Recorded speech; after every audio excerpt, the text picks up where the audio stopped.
Hello दोस्तों, V dot परिहार में आपका स्वागत है। तो चलिए मैनेजरियल इकोनॉमिक्स का सेकंड पार्ट स्टार्ट करते हैं। ठीक है, यहाँ पर हम डिमांड शेड्यूल की बात करने वाले हैं। इसी डिमांड शेड्यूल के थ्रू ही हम डिस्कस करेंगे डिमांड कर्व। ठीक है, और इसके बाद हम लास्ट टॉपिक जो इस वीडियो में डिस्कस करेंगे वो है डिमांड फंक्शन।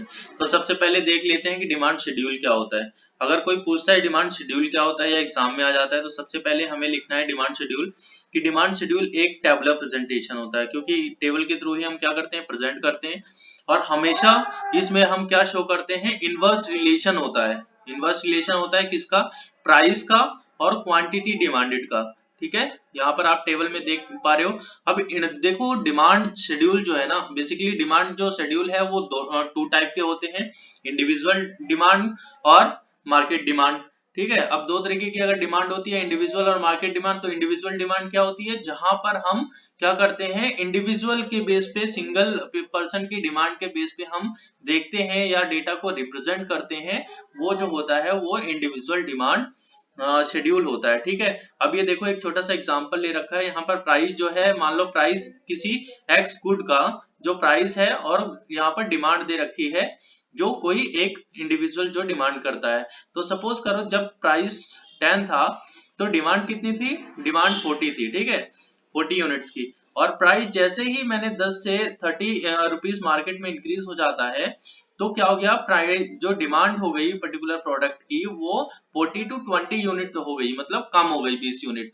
और जैसे ही देख रहे हो कि प्राइस बढ़ता जा रहा है, उसी हिसाब से ये डिमांड जो है वो डिक्रीज होती जा रही है। तो क्या इसमें इनवर्स रिलेशन होता है प्राइस और क्वांटिटी डिमांडेड में। ये तो हमने पिछली वाली वीडियो में भी देखा है कि जो लॉ ऑफ डिमांड में कि प्राइस जब बढ़ता है तो डिमांड कम हो जाती है, और जब प्राइस कम होता है तो डिमांड बढ़ जाती है। अगर वो वाली वीडियो नहीं देखी तो लिंक में डिस्क्रिप्शन में लिंक है, जाके वहां से देखो और इसके बाद इस वीडियो को देखना, तो और अच्छे से समझ आएगा। तो चलो सेकंड पार्ट देख लेते हैं कि मार्केट डिमांड शेड्यूल क्या होता है। अभी इंडिविजुअल डिमांड शेड्यूल में हमने सिंगल पर्सन के बेस पे देखा था, यहाँ पर हम पूरी मार्केट की एग्रीगेट निकाल के देखेंगे। तो यहाँ पर देखो फर्स्ट यूनिट में देखते हैं, अगर प्राइस 10 रुपीज है तो जो मिस्टर एक्स है, ये मिस्टर एक्स है, mister Y and then mister Z, ये तीन नाम है। ये इनकी तीनों की ये इंडिविजुअल डिमांड है। तो जब प्राइस 10 था तो वो 40 यूनिट की डिमांड करते थे, एंड देन वाई जो है वो 50 यूनिट की डिमांड करता था, एंड देन जेड जो है वो 70 यूनिट की। तो इनका टोटल अगर कर दूं, तीनों का प्लस कर दूं, तो मेरे को मार्केट डिमांड पता लग जाएगी कि जब 10 रुपए था प्राइस तो टोटल डिमांड कितने यूनिट की थी प्रोडक्ट की। और जब प्राइस मैंने बढ़ा दिया तो देखो 20 यूनिट हो गई, और ये 30 यूनिट डिमांड करने लग गए, और ये 50 यूनिट, ये टोटल एग्रीगेट करके 100 यूनिट। बात समझ आ गई। तो यहाँ पर क्या हुआ कि जैसे ही प्राइस बढ़ा तो डिमांड तो कम हो गई, लेकिन यहाँ पर देखो एग्रीगेट कैसे निकाला, इन सबके टोटल को जब प्लस कर देते हैं तो हमारा एग्रीगेट आ जाता है। तो market price, market demand schedule भी पता लग गया। ये क्या होता है कि ये भी एग्रीगेट होता है, एक टेबुलर प्रेजेंटेशन होती है जिसमें रिलेशनशिप होता है प्राइस और क्वांटिटी डिमांडेड का। और हम ग्रुप ऑफ पर्सन की यहाँ पे बात करते हैं, इंडिविजुअल पर्सन की बात नहीं करते हैं। तो चलो यहाँ तक बात अगर क्लियर हो गई, तो अब हम डिमांड कर्व की बात कर लेते हैं। तो सर डिमांड कर्व क्या होता है, जो डिमांड शेड्यूल है, जब हम डिमांड शेड्यूल को ग्राफिकली रिप्रेजेंट कर देते हैं वही डिमांड कर्व बन जाता है। ठीक है, ऐसे ही हमने लॉ ऑफ डिमांड में भी देखा था, शेड्यूल दिया साथ में हमने एक कर्व बनाया तो वो डिमांड कर्व हो गया। ऐसे ही देखो इंडिविजुअल डिमांड कर्व क्या है, इसी वाले जो फर्स्ट पॉइंट है इंडिविजुअल डिमांड में, इसी का जो है मैंने ग्राफ बना रखा है। आप देखो जब हमारा प्राइस, ये वाला स्लॉट जो है वो प्राइस का होता है वाई एक्सिस, और एक्स एक्सिस जो होता है वो किसका होता है, क्वांटिटी डिमांड का। तो देखो जब हमारा प्राइस 10 रुपीज था तो डिमांड कितनी थी, 40 डिमांड थी। ठीक है, ये समझ लो, ये रहा। और इसके बाद जैसे ही मैंने प्राइस बढ़ा दिया, 10 से 30 रुपए हो गया, तो मेरी जो डिमांड है वो कम होके 20 यूनिट रह गई। ठीक है, एंड देन थर्ड पॉइंट में देखो जैसे ही मैंने और प्राइस बढ़ाया तो क्या हो गया, डिमांड जो है वो और भी ज्यादा कम होके 10 यूनिट पे आ गई। बात समझ आ गई ना यहाँ तक। तो जैसे ही हम प्राइस बढ़ा रहे हैं, जैसे ही प्राइस बढ़ रहा है, वैसे ही क्या है, डिमांड जो है वो कम होती जा रही है।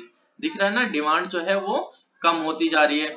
और ये हमेशा डाउनवर्ड स्लोप जो है वो डिमांड कर होता है। अब देखो सेकंड पार्ट में देख लेते हैं, सेकंड पार्ट क्या है, मार्केट डिमांड। अब मार्केट डिमांड में मिस्टर एक्स की जो है वो डिमांड यहाँ पर मैंने ब्लू लाइन से शो करी है, देखो ये रही, ठीक है। और देन सेकंड में आप देखो जैसे ही मैंने प्राइस करा है तो यहाँ पर मैंने ब्लू लाइन में करा है, आप कंपेयर कर लेना इंडिविजुअल डिमांड के बेस पे। एंड देन सेकंड पार्ट में देखो मिस्टर वाई की जो है सेम रेड लाइन में ये डिनोट करी हुई है।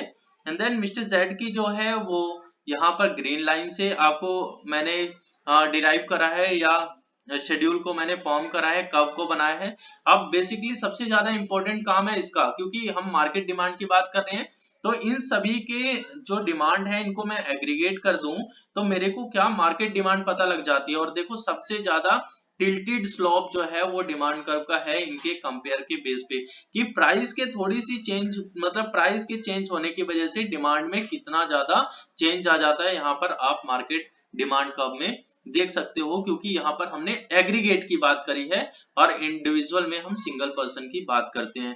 तो यहाँ से 3 मार्क्स में या 7.5 मार्क्स में अगर क्वेश्चन आता है तो सेम काम आपको क्या करना है, आपको पहले टेबल बनाने हैं दोनों और थोड़ा थोड़ा जितना एक्सप्लेन करा है वो एक्सप्लेन कर देना है। इसके बाद जब हम ये कर्व में को डायग्रामेटिक रिप्रेजेंट करेंगे तो हम क्या करेंगे, इसमें फिर जब हम ग्राफ में शो करेंगे तो ग्राफ के जो पॉइंट्स हैं ये जो हमने प्लॉट कर रखे हैं वो सारे प्लॉट को एक्सप्लेन कर देंगे, और एक्सप्लेन कर देंगे तो 7.5 मार्क्स का क्वेश्चन जो है वो कंप्लीट हो जाता है। अब देन नेक्स्ट पॉइंट चलते हैं, देखो क्या है डिमांड फंक्शन। अब से डिमांड फंक्शन क्या होता है, अब हम ये तो जानते हैं कि डिमांड क्या होती है, कि विलिंगनेस होनी चाहिए और परचेज करने के लिए पैसा होना चाहिए और टाइम पे वो प्रोडक्ट को परचेज कर ले, ये बात तो डिमांड होती है। तो अगर अब ये देखो यहाँ पर डिमांड फंक्शन क्या होती है, it explain the relationship between, क्या रिलेशनशिप शो करता है डिमांड क्वांटिटी डिमांडेड का और डिटरमिनेंट्स का मतलब क्या होता है, देखो फैक्टर्स ऑफ द डिमांड, जो वो फैक्टर्स जो डिमांड के फैक्टर्स को अफेक्ट करते हैं। बात समझ आ गई, जैसे कौन कौन से हैं, देखो इसमें जो है वो कॉज एंड इफेक्ट रिलेशनशिप होता है डिमांड और डिटरमिनेंट फैक्टर्स में, ये बात समझ आ गई। यहाँ देखो कुछ कौन कौन से फैक्टर्स हैं जो बेसिकली डिमांड को जो है वो अफेक्ट करते हैं।